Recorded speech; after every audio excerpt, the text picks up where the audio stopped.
Entonces empezamos. Buenos días con los que están. Estábamos esperando que la casa se llene, pero vamos a empezar en honor a la puntualidad y por respeto a las personas que se han conectado a tiempo. Bienvenidos con todos, buenos días. Este es el último día del ciclo de charlas de la Asociación Ecuatoriana de Mastozoología, que ha recibido durante 4 días a excelentes expositores internacionales y hoy cerramos con broche de oro con el grupo de especialistas de pequeños mamíferos no voladores. Ya vamos a buscar el nombre apropiado para el grupo. Pero básicamente se irán conectando con nosotros quienes estén interesados, acompañen justamente en esta charla. Bienvenidos nuevamente. Hoy es un placer para mí presentarles como presidente de la Asociación Ecuatoriana de Mastozoología al doctor Joe CooK, que es un amigo de la casa, un referente para nosotros y nos ha acompañado en Ecuador. Es investigador asociado al Museo de Mastozoología de la Pontificia Universidad Católica del Ecuador. Y hoy día nos acompaña con su charla Critical Roles in Specimens and Data in Emerging Zoonotic Pathogen Discovery and Mitigation. So Joe, hi, good morning. Thank you for being with us. Thank you for accepting the invitation. And I'll let Nicolás Tinoco, who is one of the coordinators of the specialist group, to present you and to share your bio with us. So good morning and thank you very much. Dale, Nico. Sí.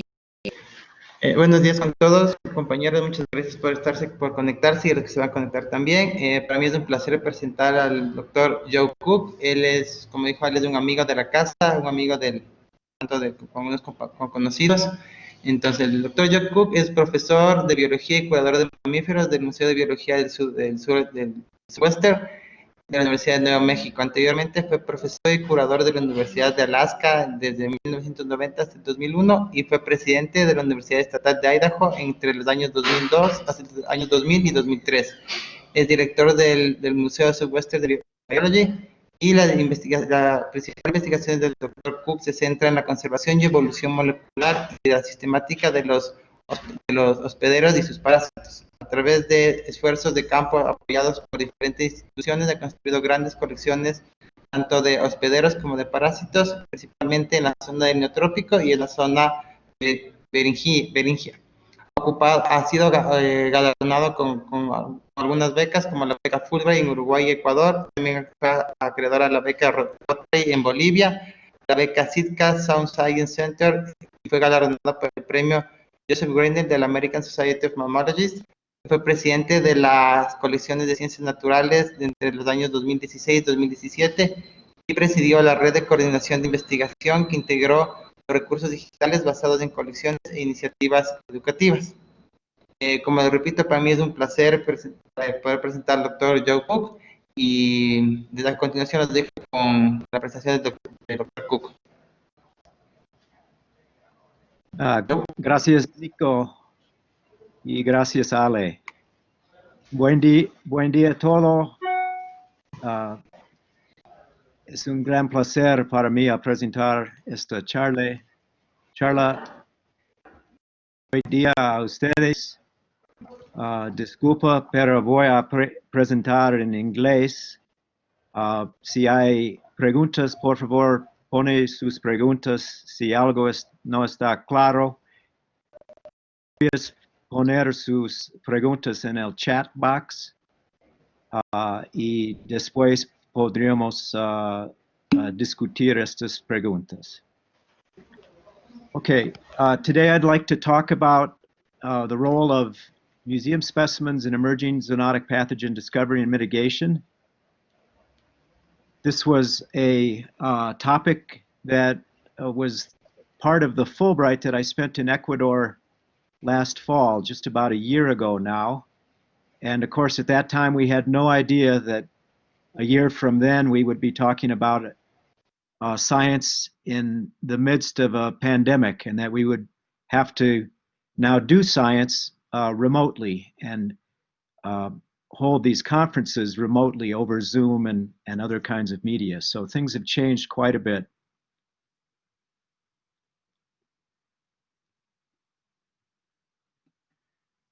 So the context for my talk today is COVID-19, which of course dominates the discussion worldwide. We have now recorded more than 42 million cases globally, and the United States is leading that effort, thanks in part to very poor response by the government in my country. So we have had more than 8 million cases in the United States.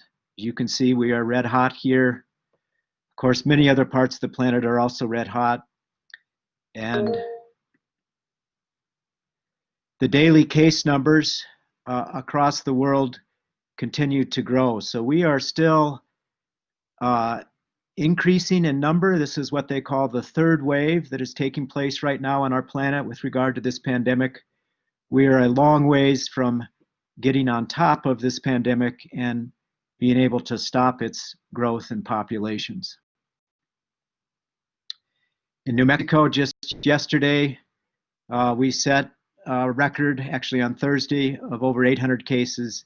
Yesterday was also approaching 800 cases. So New Mexico is seeing its worst time in this pandemic right now. So this week has been our worst week by far. And that is true of more than half of the states in the United States at this point. So we are a long ways from controlling this virus. And the same is true, I think, in Ecuador. I have not been there for the day-to-day counts, but I looked a couple days ago, maybe I guess this is yesterday. This is the case count, 150,000 with over 12,000 deaths. So a big impact in many countries around the planet with this pandemic, this zoonotic pathogen that has jumped from wildlife into human populations. So that's the context for my talk today. I'd like to talk about multidisciplinary perspectives on zoonoses. Just mention a little bit about what the public health groups are doing, the biomedical communities, in terms of One Health and EcoHealth. Then point out how specimens can be a very important part of that effort, but they have not been to this point. Mention the voucher concept for pathobiology, the need to continue to build biorepositories or build these collections. And I use the term biorepository because that's a term that's used in the biomedical community. And so if we're going to work with the biomedical community, we need to begin to learn their language a little bit so that we can discuss among these different communities our resources and our potential. I'll briefly touch on the Beringian Coevolution Project, a collaboration with the Panama Gorgas Institute over the last 20 years, and then the need to transition from being reactive to emerging pathogens to being more predictive. So pathobiology needs to become more predictive instead of always reacting to the next new emergent pathogen, with some suggestions at the end for moving forward. Just like to mention a few of my collaborators.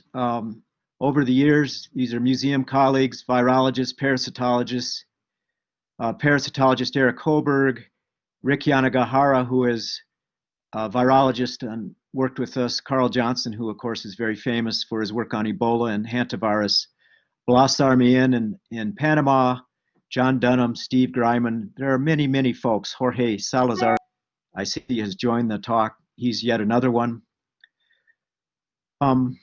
And then all the folks that participated in the Beringia Coevolution Project that I'll tell you about. Recently, since this pandemic has emerged, there have been task forces set up, initiated originally by the Europeans, and I'll talk about a little modification of GenBank that has come from those discussions. Then the long-term collaboration with the Gorgas Institute in Panama, and then last fall, as I mentioned, I was fortunate to have an Ecuadorian Fulbright and work with Santiago and Ale and Nico and Carlos Carrion, who's working on a PhD right now. So there are a number of issues of societal concern. The one that this talk is going to focus on today is pandemics, which have had a huge impact on humans and also had a huge impact on natural history museums across the planet. But there are actually many issues of societal concern that we need to think about, and we'll talk about those in just a second. With regard to pandemics and emerging pathogens, there are two paradigms that are very closely allied. One is One Health, and the other is EcoHealth. These two come from distinct traditions and backgrounds. EcoHealth came from actually ecologists and evolutionary biologists and conservation biologists. They take a very environmental approach to public health, to human health, whereas One Health originated in biomedicine, in the medical community, in veterinary sciences and parasitology. But both of these two traditions in biomedicine with regard to emerging pathogens arrive at the same conclusion, and that is disease emergence problems require integrated or multidisciplinary approaches. And so we need to figure out ways to facilitate or to foster multidisciplinary sciences, to bring scientists together from different fields with biomedical practitioners and veterinary scientists. So they often talk in One Health about their big umbrella. So this is an umbrella, and under this you have many different fields, many different approaches, and we're trying to bring all of these approaches together under this big umbrella to get at questions related to emerging pathogens, for example, in this case, zoonotic infections. And so this entails things like surveillance and vector control, sanitation, and biothreats and parasite infections and bacterial infections. And so you're talking about many different kinds of individuals. And under this red circle here, you have ecology and environmental health, and you have other aspects that I suggest museums can play a major role in. But museums have never been brought under this big umbrella of One Health effectively. So we wrote a paper recently, published just a few months ago in Bioscience. It basically argued for the reasons why emerging pathogen research needs to have better biodiversity infrastructure. And we talked about biodiversity infrastructure by focusing on museum collections. So today I'm going to talk a little bit about some of the points that were made in that paper. I talked about societal questions earlier, and emerging pathogens is the big one that we're all focused on right now. But there are other big questions that we also need to be focusing on and thinking about that society wants us to help. They want science to help address things like climate change and habitat conversion and increasing pollutants in the environment, food security. Many countries in Africa right now have a huge problem with food security. Introduction of exotics, loss of biotic diversity. These are all huge questions. All of these questions relate to changing conditions. And if we're going to address changing conditions, then we have to have historical data and sampling to establish the baselines, the baseline conditions, so that we can understand this change. And this is where museums really have a role to play, is that they can provide the historic data and the samples that will allow scientists to address all of these questions up here related to changing conditions. And I put a picture of a walrus biology here, Bud Fay, who collected walrus specimens and deposited them in a museum. And these walrus specimens have become incredibly important to understanding changing conditions in the Arctic and North Pacific Oceans. The Arctic and North Pacific Oceans have been changing very rapidly.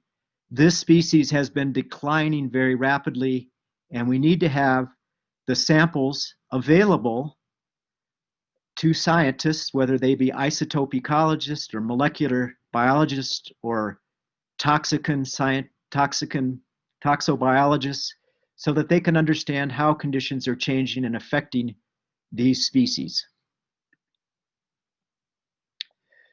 So first, museums bring to the table the voucher concept, and that is this idea that a permanent specimen or sample allows for replication and extension, which is very central to the scientific process. If you do science, you need to be able to replicate it, to demonstrate that this is a replicable result. And you also need to be able to extend the science. In many fields, including molecular genetics, which is what we do, we started out by sequencing just a single gene. And now we are extending that work through extension. We are extending that work to full genomes. So we need to go back to be able to go back to the original samples to extend from that single gene to full genomes. And those are central parts of the scientific process. Also, a voucher specimen allows you to, for pathobiology, allows you to validate the host identity. And that's really important, to be able to validate the identity, but also to realize that host taxonomy often changes. We need to be able to track these changes through time as taxonomy is revised. And I'll give you an example of that in oligorismes in a minute. So many papers in virology, which is what we're talking about with coronaviruses, miss this important step. There is no voucher specimens for many of the virus papers that are published. In fact, of 31 published beta coronavirus papers that we reviewed, 30 of them had no voucher specimen. So there is no way to trace their results to a permanently archived sample and to replicate the work or to extend the work. So this was a major problem in virology that we're trying to fix now. So virus discovery and pathobiology needs biodiversity infrastructure, and that infrastructure that can only be provided by museum collections, by the associated experts that go with these collections, people like Jorge Brito, and the informatic resources that can be provided from these collections, serving the data to other scientists and also to the biomedical community. And so I'd like to make the case that specimens are highly productive parts of science infrastructure. Here is a single specimen in our collection. This is specimen number 55,000, catalog number 55,245. It's Andelgalomys pearsoni. Morphological data have been taken from this specimen. 9 taxonomic or other kinds of papers related to taxonomy have been published based on this specimen, which is a holotype. 22 molecular studies are based on the data that came from this specimen. And so from this specimen and the samples, DNA sequences were generated, and those then were put in GenBank. And so now through this single specimen, we have tied together all of this research with all of this research and this research. And so over time, we begin to produce a lot of science, and all of that science is integrated or tied together.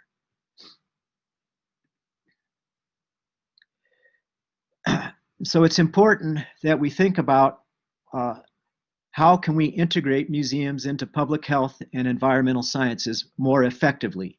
Because I would make the case that right now museums are not very well integrated into biomedicine or even ecology. So we need to, number one, as museums, we need to think about holistic specimens. We'll talk about that in a second. We need to make the case that they represent baseline conditions. They provide the opportunity for rapid pathogen and host identification.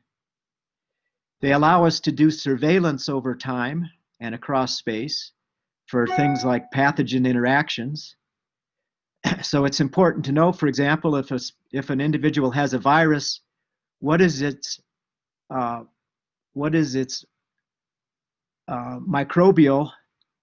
what is its microbiome like? How does the microbiome impact the virome? How are viruses and bacteria and maybe helminth parasites, how are they all interacting, or ectoparasites? If we collect holistic specimens, we can look at all of these things at the same time. So they give us the time and the space dimensions of disease, and again, the potential to integrate across studies. This is a slide that shows what our concept of a holistic specimen is. Now in the museum literature, you see a lot of talk about an extended specimen. And that is our traditional specimen shown here, which is skin and skeleton, is complemented with frozen tissues and is complemented with ecto and endoparasites that allow other kinds of studies to take place. They may be stable isotope studies, or they may be in virology, or they may be generating genetic data or genomic data on these specimens. All of these specimens, because they have a good georeference, immediately fit into GIS applications. We're seeing an explosion right now of micro CT scan data that are being generated from our specimens and used by things like Sketchfab for both teaching and research. So all kinds of data become tied together through a single specimen, and museums need to keep track of all of that data. They become the central nexus for big data that are generated on the specimens. The idea of the specimen as a nexus is that we can look at microbiomes and parasites and viruses and isotope and molecular ecology and genomics and metagenomics and transcriptomics and proteomics and on and on.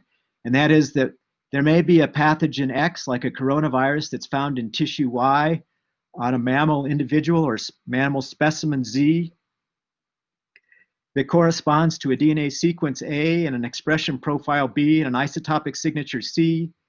And this specimen has viruses and microbes, D through G, and parasites that have been looked at, H through M. And so all of this then becomes a platform for integrating across many different angles or many different research projects. And this specimen here is a good example of that. This is a specimen that has the catalog number 96073. And it was collected in the year 2000. And from this specimen, we have a number of GenBank accessions of DNA sequences that have been added to GenBank.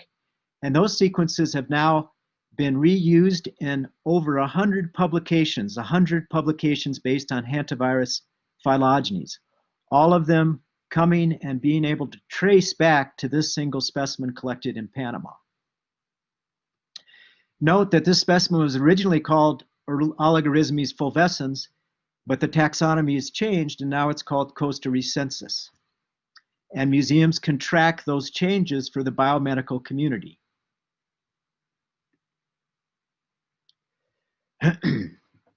So we do that through our databases. This is an example of the database that we use.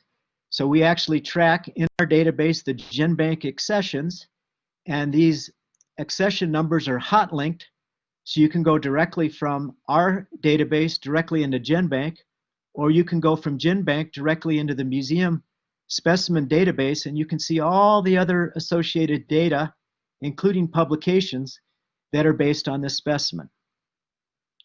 And that helps to track the data. Okay, so we need to build holistic specimens for all of these reasons that we talked about, and we need to build these databases because they play into informatics, and informatics is a growing area right now. We know in sciences, and of course Ecuador has done a great job with its museum databases in terms of BioWeb. Ecuador, phenomenal database, allows people to see where the specimens are, how many there are, so on and so forth. And as I mentioned, we've been working with task forces. They originated in Europe, but they've had participants from Latin America and from Africa, Southeast Asia, and the US, Canada, Mexico. And basically, we talked to GenBank, and now GenBank is adding several fields to their accessions so that for viruses, we will now have a host voucher specimen ID and a host specimen institution name and a host taxon ID. All of these have been added to the virus record. So this is a new thing so that virologists can actually find out where the samples are. Our informatics, the museum data are linked to GenBank, as I mentioned. They're also linked to this new ISOBank, which is for ISAC data. They're linked to GBIF, which accumulates data from all sources on biodiversity, to the Map of Life, Tree of Life, to the IUCN, which is important for conservation internationally. And if we look at the IUCN, for example, this is their record for Oligorismes fulvescens, which is considered least concern, but this record has not been recently updated. But in fact, the taxonomy has changed on this species. So this is the map that you get from the IUCN on the distribution of this species. But now, thanks to Guillermo's work, who just joined us here, we now know that this genus is composed of 30 species, and that what we thought was that one species is actually 3 different species shown here. And so that changes, for example, for the hantavirologists in Central America or South America, the host taxonomy and the thoughts. This makes more sense actually with regard to the hantaviruses. Okay, so now I'd like to talk briefly about sort of traditional pathways to building collections. This is, those of us in the museum community, we know these are the ways that we accumulate specimens, and that is we do targeted field work. In this case, this was a project we ran for a number of years called the Beringian Coevolution Project, which was sampling across Beringia here, which is this connection between Siberia and Alaska. There was a connection between North America and South America and North America and Asia. A lot of movement back and forth. And so we sampled across this beginning in 1999 through 2016. So this you sort of 5-year periods of sampling because we wanted to resample areas over that period. It shows you down here sort of the heat map for the different orders of mammals. Obviously, Rodentia was the hottest. We collected the most rodents, lagomorphs, and then shrews here. And then across areas here. So we have China, Mongolia, Russia, Alaska, Canada, to give you a sense of both spatial and temporal sampling. We got support from NSF, but also from a number of natural resource agencies. We collected about 55,000 mammals with their parasites and microbes, and that has to date resulted in about 200 publications. This is the traditional way that museums build their collections. And if we look at those publications, this is based on about 174 of the publications. You can see that these are the topics that come up in those publications that are now all tied together because they're done on the same sets of collections. So we have parasites down here, nematodes. We have mammals, muskoxen and ungulates. We have cestodes over here and voles and lemmings. And we have lots of studies that looked at variation and phylogeography, and then other studies that looked at climate change. So all of these things begin to get tied together through these publications to give us a very integrated look at mammals and their parasites across the Arctic. There are other pathways for building collections. John Dunham led the effort on this paper, pointing out the need for museums, biospecimen repositories, and their databases to be part of pathogen discovery and pathobiology. And so this is important for pathobiology, but it's also an important new source of building collections for museums. And so at our museum, we have added almost 110,000 specimens from various pathogen projects that have taken place across the planet. And that includes our work down here that was the Beringian Coevolution Project. So we've partnered with a number of different pathogen studies in different countries to archive the host material. And this represents almost 1,000 different species of mammals. I'm going to focus on this one down here next, the Panama connection that started in the year 2000 that has archived almost 11,000 specimens to date. And that was hantavirus focused. It started with NIH support and then evolved into a project that the Gorgas supported. And the Gorgas Institute in Panama has invested funds in people and field equipment to sample Panama's mammals and the pathogens. The Gorgas is interested in the pathogens. And in the past, they would have just thrown these mammals, after they had screened them, they would have thrown them away. But now those mammals, which are very important specimens, are going into collections. So it's an example of how response can develop into a long-term monitoring program. It takes a lot of persistence to do that, but over time you can amass a wonderful collection. And that contrasts with most disease outbreak situations where a disease outbreak breaks and they go in and collect samples for a short time and then they move on to a new area. And it doesn't result in long-term collection at the same locations over time. So this is an example. This was the distribution of specimens on Arctos prior to 2000, and this is the distribution of specimens on Arctos in the database now, representing almost 11,000 mammals, with this pink being the hottest and red. So you can see a lot of effort down here in collecting specimens over time. The idea here is that over time, these are years, these are number of specimens, you will begin to build a temporally deep set of collections so that you can look at change over time.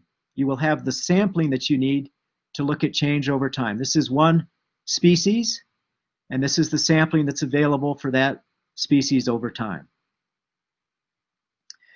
Those specimens can be valuable for other studies. This is a paper that Carlos Carrion Bonilla just published in Theria, which is a new bat species of the genus Myotis that was based on specimens that were collected in Panama based on that work with the Gorgas, and also a specimen that he collected in Ecuador. So this new species is a new species of bat that is distributed in both Panama and Ecuador. Okay, so we talked about the samples and the databases. We can also think about moving to predictive public health in the future. And so we know that public health agencies want to be able to put out notices when the public, when humans should be careful about certain things. And so with hantavirus, we know there are certain years when the danger from hantavirus is greater than in other years. And those are years when this mouse is at very high numbers because the environmental conditions have become such that these mice outbreak in their numbers. And so we were able to use GIS analyses across the different El Nino years in New Mexico to provide predictions on where the hotspots should be, where the public health officials should focus their energy in warning humans about catching hantavirus.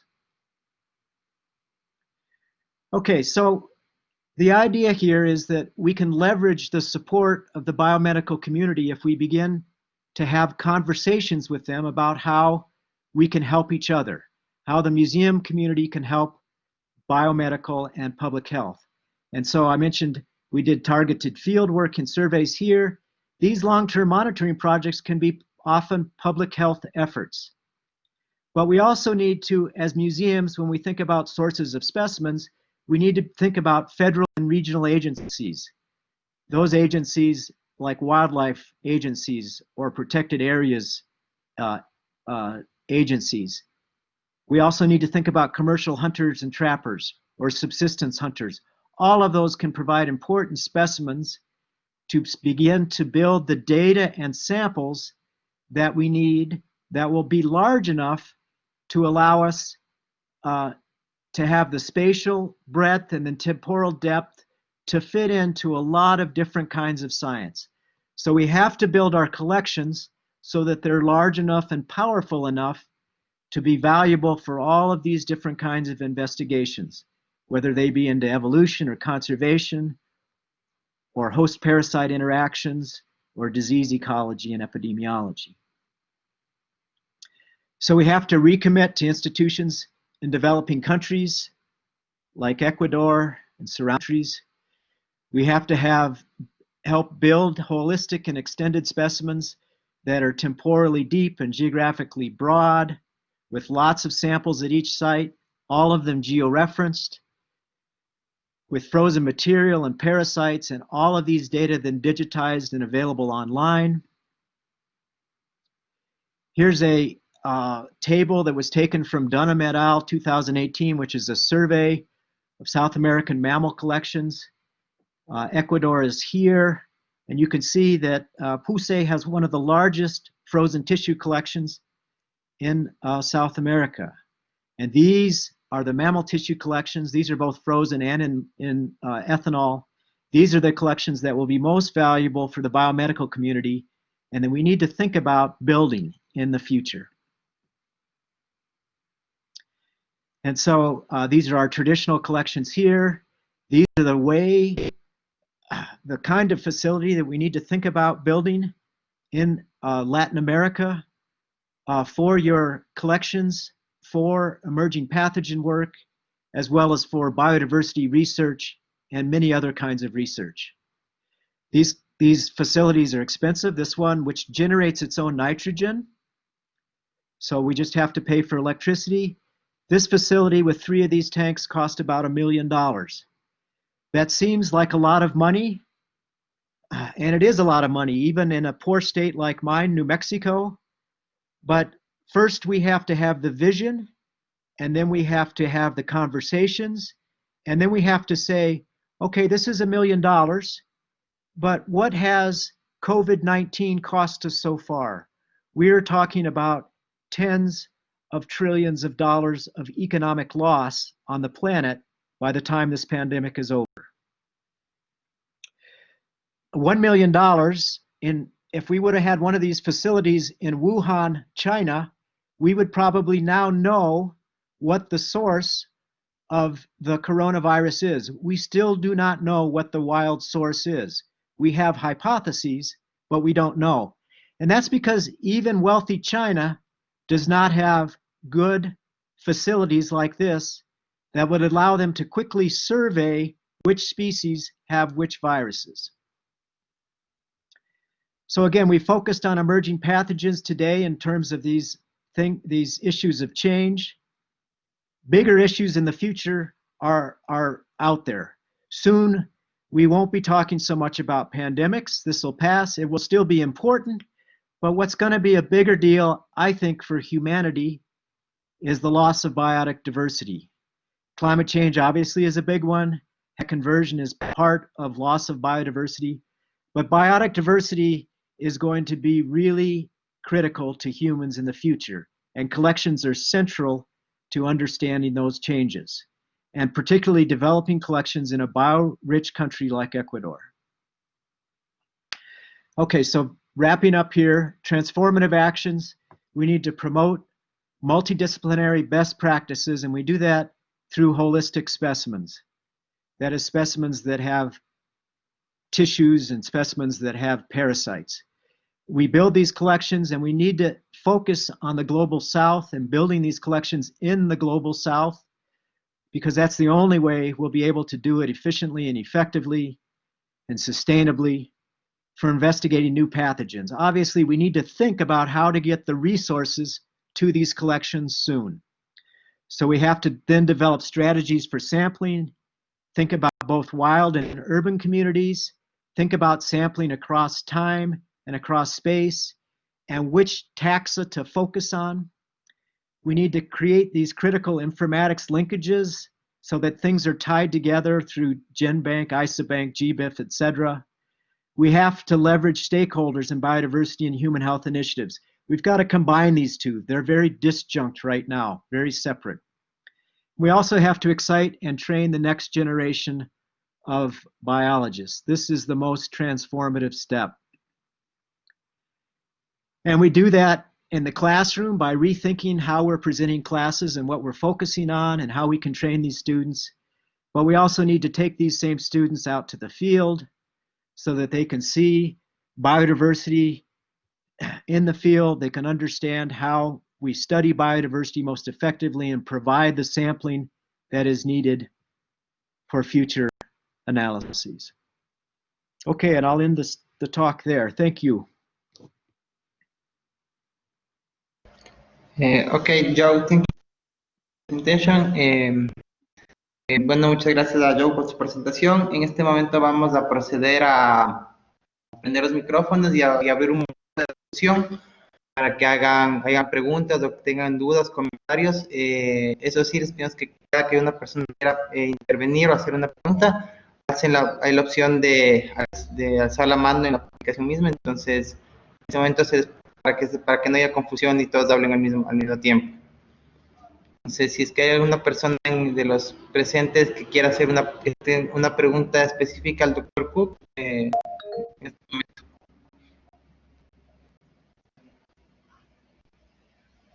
Santiago Burneo alzó la mano, Nico. Santiago. Ok. Santiago. Puedes hablar, creo que mi micrófono está abierto, entonces puedes hacer tu pregunta o algún comentario que quieras acotar a la presentación.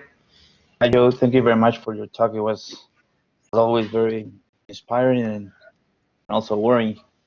I remember about a year ago, a little bit more, you gave a talk similar like this one, warning us about current scenarios, and we already knew that this kind of infrastructure building could be very helpful and beneficial if such things as pandemics or any or similar could occur. Have you seen with this current COVID pandemic, what has been the real impact of this build collections so far? Are we there yet, or are we still missing a lot? Can we be hopeful that museum specimens could help during this pandemic, or we're just too far behind to actually make it work? Yeah, Santi, that's a great question. And just a couple of points. One, the first one is the pandemic is horrible, and the whole world is reeling, is experiencing this pandemic. Everybody recognizes this is a big problem. And so in some ways, this is the right moment for us, for museum collections and mammalogists, to make the case that understanding biodiversity is a key ingredient. It's a part of being able to understand these pandemics. And so again, one of the first questions that pops up is, what is the source of this virus? And we still can't answer that, but we do know ways to get at that because we've done this in the past. Still with Ebola, we have questions as to what is the entire wildlife source for Ebola. And that's again because we have very limited collections from Africa. Now, with regard to the coronavirus, we have a project right now, and several other labs do too, where they are screening frozen tissue collections from museums. As I pointed out, we have done a lot of work in Asia, in Siberia and Mongolia, just north of China, and we have samples of many different kinds of mammals that we are now looking at for coronaviruses with the medical school at UNM. Other labs are doing similar kinds of screening with museum collections, and the results just aren't there yet. But what the pandemic provides is an opportunity for us to make our case. And so we have had these task forces. We have been writing papers. I am hoping that this is an opportunity for us to have a very good discussion and then come up with an action plan for developing natural history collections, putting resources into natural history collections in biodiverse countries, because that's where they need to be. Because these collections can help train students, they can provide sampling for predictive pathology so that we can screen tissues and we can screen species before those viruses emerges, so we know which species have which viruses, so that we can get ahead of these questions. So I think that the message that we have certainly resonates with, so far it has resonated with the National Science Foundation. We have another proposal in with NIH. We hope that now is the time to have this discussion, really bring museums under the umbrella of One Health. And so I have been sitting in on a number of One Health Zoom meetings with Africa and with Southeast Asia. There aren't any organized, actually, that I know of for Latin America. But communication is a really important piece to this puzzle, so we have to get people communicating about what the possibilities are, what the potential is, and then what the challenges are. Because I've lived long enough that I know the challenges are severe, particularly in developing countries. Tremendous challenges, and yet we can overcome these challenges, I'm confident. We just have to build a very good argument for why we should be under the umbrella of One Health.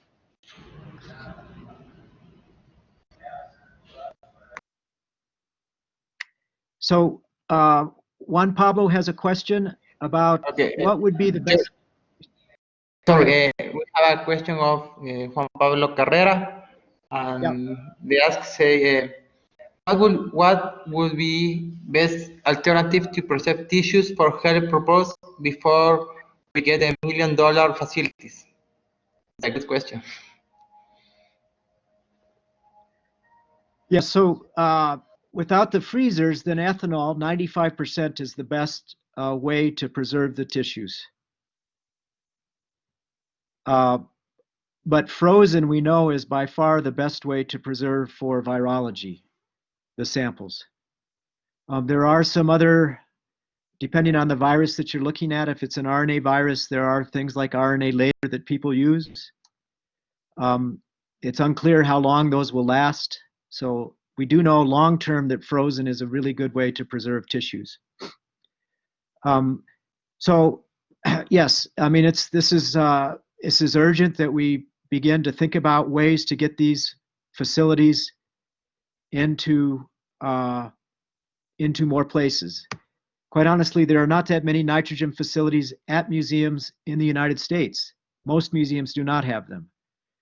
So this is a change. This is part of what we call infrastructure that's missing right now in this whole equation of responding to pandemics.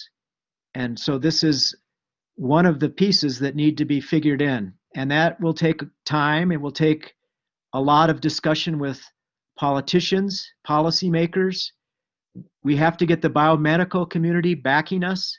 So they have to be a part of this and say, yes, these are important if we're going to quickly respond or predict new pathogens. Okay, thank you, Joe, for your answer. And other questions, the people present? So I have a questions about have you done studies in canopy rodents for pathogens? No, not that I know of. I think that would be excellent, though, particularly if you think about arboviruses. But you think that the composition for the pathogens in the canopy and the pathogens in the ground? I'm sorry, I think what? Is there a connection?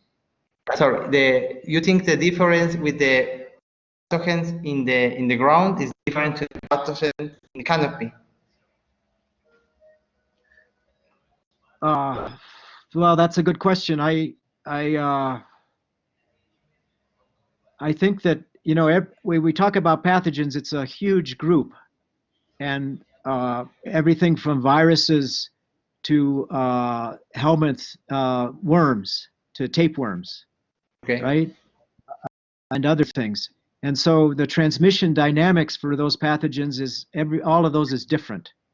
And often the virus, the bacteria may be transmitted through vector. And so then when we think about things like mosquitoes and ticks, And so then we really have to know about the biology of those organisms. And so it becomes very, very complicated. I'm not sure there's a definitive split between the canopy and the ground necessarily. Okay, thank you for the answer, Joe. It's a The good other, question. That's one to think about for sure. canopy is awesome. Nico, perdón que te interrumpa, estamos tan poquitos que sería bueno aprovechar el tiempo que nos resta para hacer hay una pregunta, para hacer una conversación, una discusión interesante. Nico, hay una pregunta. ¿De quién? ¿De quién? No le veo al chat. Yo lo estoy viendo, dice José Tinajero, Dr. CooK, my question is, how do you see the future of collections in developing countries if we don't have a collaboration, especially with government health institutions? So I think the future of collections, if we continue to try and do our dicho as business as usual, if we continue to do what we have done in the past, I think the future is not especially bright. I think that we need, as museums, we need to rethink how we do business. We need to think of new avenues, new ways of thinking about our collections. I am a systematist, and I think that typically museums think about systematics and taxonomy. And I think we need, as museum personnel, to think more broadly. I think we need to engage more broadly. And so if we don't have collaborations yet, then I think we have to make those collaborations. We have to send people in the biomedical community emails and say, can we meet for a cafecito? Can we talk about possibilities? We have to reach out. We have to, as museum people, we tend to be very shy. What's the word? Callado, or what's shy? Con pena, avergonzados. Yes, we need to be more outward. We need to be thinking about opportunities outside of the museum and build those bridges, not just to biomedical, but also, for example, to protected areas and to wildlife agencies. Protected areas potentially could provide many specimens, and museums can provide important information to protected areas. We have done several decades of work now with the Forest Service in the United States, with the Tongass National Forest in Alaska, because they needed more information on their mammals. They were trying to manage their wildlife without enough information. And so there are many bridges that need to be built between museums and natural resource agencies and biomedical. And that really is for the museums to become sales persons, to become the fella that sells the used car. You have to become very persuasive and encourage people to engage in the collections. Okay, thank you for the answer, Joe. We have other question for Carlos Carrion. He asked, which group do you think should we focus for pathogens screening, time and money wise, which requirements more attention? Well, I think, it's the thing about being a biologist is we never have money. And so we often have to think strategically about where the money is. Right now, the money is in viruses. And so I would say to make friendships with virologists right now would be very strategic, very smart, to see who is working on viruses and form collaborations with them. And particularly if you can think about coronaviruses, for example, because there are funding opportunities now for these kinds of viruses. And I think time and money-wise, that again, you have to simply provide some tissue to these biologists, and they are very happy people. They actually are always limited. You have to remember that most biologists are limited in their sampling. and sampling is what museums can provide. And so they are often happy to form collaborations with museum scientists who can provide big sampling. Okay, Joe, thank you. Other questions, or we can start to the discussion? There are no more questions, I guess, and it's time. So thank you, Joe. Thank you, Nico, for being with us, for being part of the Ciclo de charlas de la AEM. We are very grateful to hear you, and to know this this information you gave us and this recommendation for us as small museums in South America to do. Sometimes it's very difficult to engage our politicians and our authorities from the universities and institutions to recognize the value of collections from now to next generation. So thank you, Joe, again. For being part of this, and I really hope to see you again soon to this pandemic, and to continue working with you at the museum and in Ecuador in general. So, gracias, Nico, por ser parte de todo esto, de colaborar con nosotros en el ciclo de charlas, y les recuerdo que hoy en la tarde también tenemos la participación del doctor Jorge Salazar Bravo de TTU, quien nos acompañará con la charla Biogeografía y evolución de roedores altoandinos, nuevos enfoques teóricos y técnicos. Así que por favor compartan con sus conocidos, con sus grupos, sobre la última charla del ciclo de charlas. So, Joe, do you want to give us a last message? No, it's just been a pleasure to be able to get to know you folks and to talk to you today. I think the future is very complicated. The future is complicated, but it should also be, I think, thought of as an opportunity for us as just to get out there and make a difference. We have a chance now to really make a difference, and especially biologists in the global south, you will make a tremendous difference in the future. And so I'm backing you 100%, and I look forward to helping in any way I can. Thanks. Thank you, Tom. Joe, thank you very much for your presentation. Ale, muchas gracias por la invitación de poder ser parte de estar moderando un poco este ciclo de charlas, y muchas gracias a todos los que se conectaron. Y como dijo Ale, les recordamos que a las 3 de la tarde tenemos otra charla con el doctor Jorge Salazar Bravo.